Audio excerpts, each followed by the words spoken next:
Здравейте, аз съм Станислав Пълнов. Днес ще си говорим за инвестиции в недвижимите имоти. През последните няколко години пазара на недвижими имоти доказа, че през каквито и катаклизми да минава, това е най-сигурната инвестиция. Разбира се, инвестирането в различен тип имот носи различен процент възвръщаемост, като последните години утвърдително място заема инвестицията в индустриални имоти като най-висок процент възвръщаемост. И днес искам да ви покажа точно това. Искам да ви обърна внимание върху един имот, който е с много добра доходност и много висок процент възвръщаемост.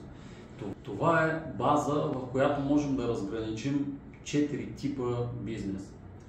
Събирайки тези 4 типа бизнес, се получава около 10% възвръщаемост, което означава, че за около 10 години този имот възвръща своята инвестиция.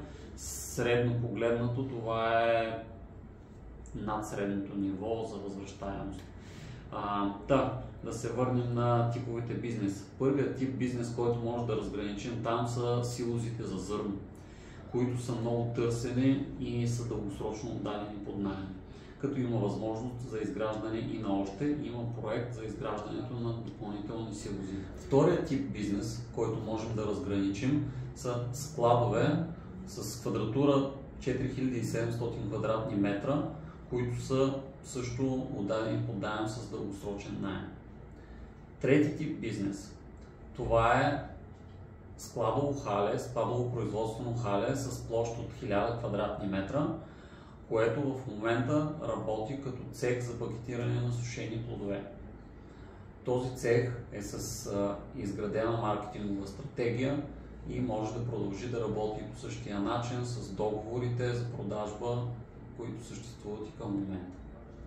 И четвъртият тип бизнес, който носи възвръщаемост от този имот, са изградена фотоволтаична система на покрива на всички сгради с мощност 680 кВт, като в момента предстои да бъде стартирана още 600 кВт мощност отново фотоволтаична система.